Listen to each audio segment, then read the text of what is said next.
Porque, no fundo, eles falam em Estado mínimo, só que o Estado mínimo não existe em lugar nenhum do mundo. E como diria o Ricardo Amorim, né, o Brasil desenvolveu um sistema de Estado mínimo muito próprio, né? Não importa a intervenção do Estado, o retorno para a população é sempre mínimo. Sim. Você concorda com essa afirmação? Concordo. E quando deixou de ser mínimo? Porque o povo vivia na Mesmo o Estado brasileiro sendo um gigante oligofrênico. Que gigante, bicho. O Estado brasileiro é gigante aonde, cara? Não, aí é uma boa questão aqui pra gente destrinchar também. Destrinchar também. Não, vamos. Não é pra você, não, porque você tá sendo. Não. Você é meu co-host, você é um cara. Pô, rolou um match, né? Como diz o outro, né? Mas eu sou o marido aí, tá ok? Não, cara, essa coisa eu sou o marido aí, essa coisa de rolar um match, eu sou um cara tão. É só pra gente bem resolvida falar isso, né? Rolar um match com o André Marinho é coisa de gente bem resolvida, né? Né? Eu já tô achando meio estranho isso aí. Muda o assunto aí, por favor. Caralho. Fala eu como lá. Cara, Paga 10 aí, porra. Onde a gente parou, cara? Parou exatamente no momento...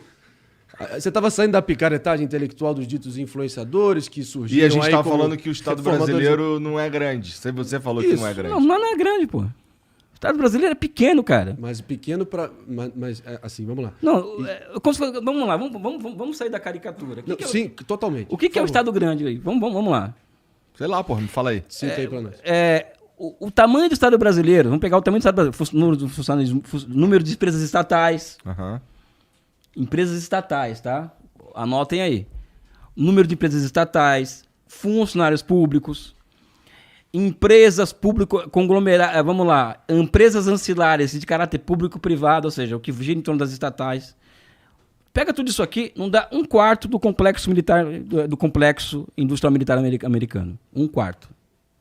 O tamanho do Estado brasileiro, que não fala que é inchado, não dá 1/4 do complexo industrial militar americano. Mas não é meio que comparar laranjas com maçãs, porque a realidade de cada país orçamentária é muito distinta. Não, tudo bem. Então não coloquem para nós os americanos como parâmetro, então. Né? Porque o que se coloca sempre, olha os Estados Unidos, livre mercado. Os americanos, nossa, aquilo ali é um exemplo de livre mercado. Esses influências picaretas fazem. Os Estados Unidos, aliás, os Estados Unidos é o país onde o Estado mais determina os rumos da economia no mundo, mais do que a China, inclusive. Estados Unidos. Hoje em dia, sem a menor dúvida. Não, desde 1776, desde quando eles ficaram independentes. Desde a independência. É o Estado mais intervencionista da história. Talvez tão quanto a União Soviética. Tão quanto a China hoje. E os caras ficam ensinando pra molecada de que aquilo ali é livre comércio. Porra, pessoal. Tem aqui, pra citar alguém que, assim, sob nenhum cenário é suspeita de simpatias estatizantes, coletivistas, que é o Milton Friedman, assim, exaltado pelos liberais como talvez o grande pensador. Tem um vídeo muito famoso dele no YouTube onde alguém na plateia exatamente indaga ele, né? Por que esse modelo econômico americano é tão calcado na ganância? E ele fala, you don't think China runs on greed? You don't think Russia runs on greed? Every society has ever run on greed. Não é? Mas o que ele quis dizer com isso? Com ganância? Ganância dos Estados-nações que eu acabei de citar, por exemplo. Que nem você disse. A China se norteia através desse sentimento, a Rússia também, o Brasil em grande parte. A ganância é o quê? O papel do Estado na economia? Eu imagino que ganância, nesse sentido, foi usado para ele tentar descrever determinado Estado lutando pelos seus próprios interesses e tentar avançar suas próprias agendas. Tá. Então, ganância, vamos lá.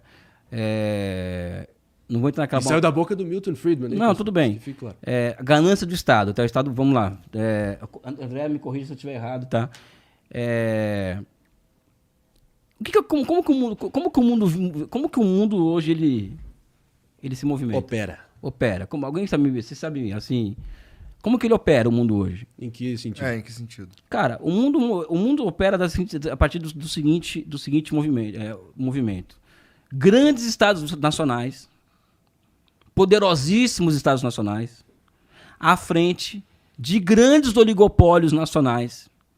E esses estados agindo e se movimentando o tempo inteiro em favor da proteção desses oligopólios, do financiamento desses oligopólios, e, se possível, vai à guerra em nome desses oligopólios.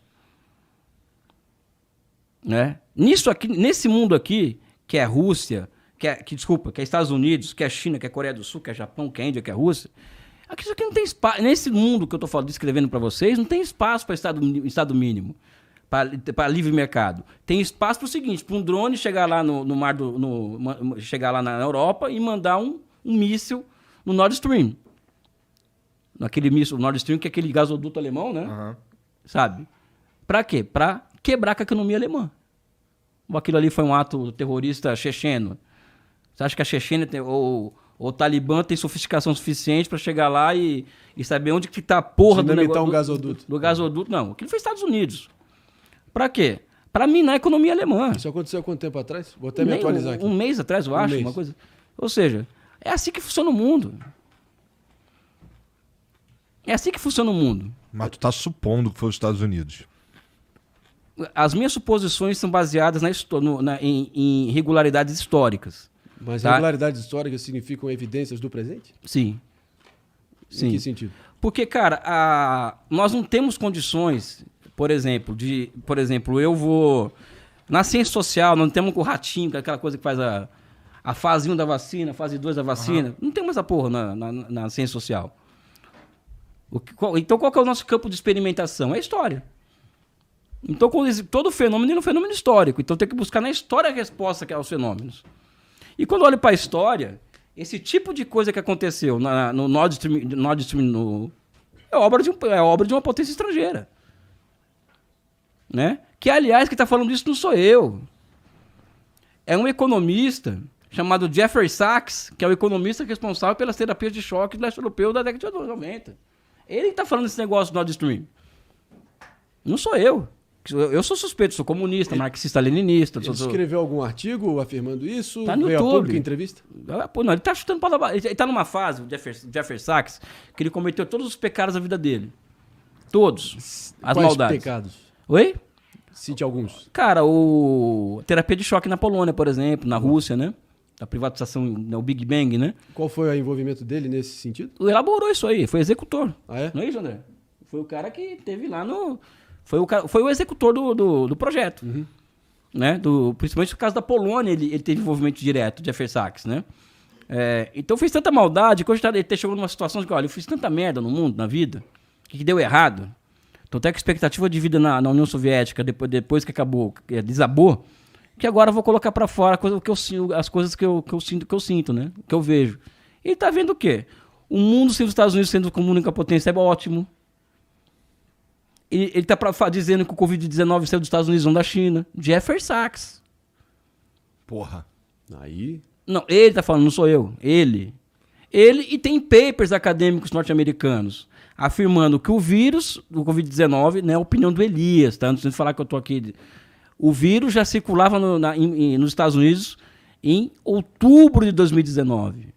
Tem papers acadêmicos falando isso. Não é o Elias, não.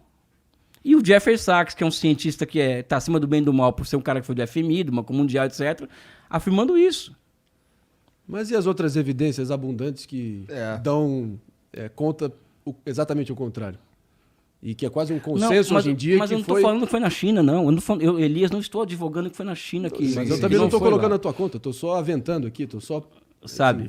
Eu não estou especulando. Primeiro que o Covid, por exemplo, as pessoas falam o vírus chinês...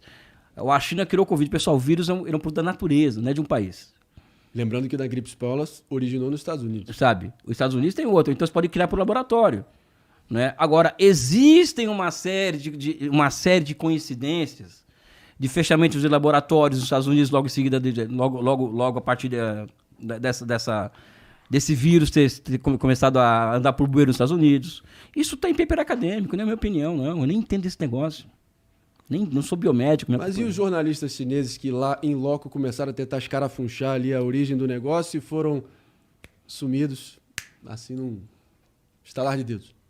Eu não sei o que dizer, porque o que eu posso dizer sobre esse caso da China, tá?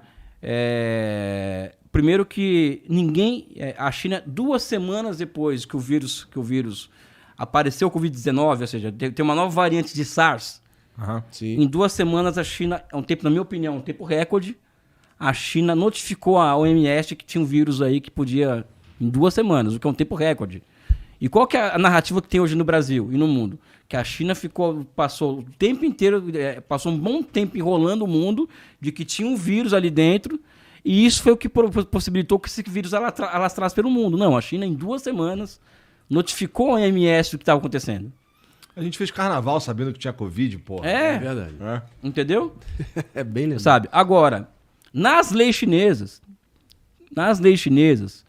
que eu posso concordar ou discordar, jornalista que vai fazer sensacionalismo em cima de coisa séria, na China tem lei, entendeu? Tem? Tem lei. Lei. Né? Ou seja, uma coisa muito séria, como essa, entendeu? Você vai pegar, o jornalista vai lá e vai tentar fazer uma matéria, não existe tabloide britânico na China, por exemplo, né?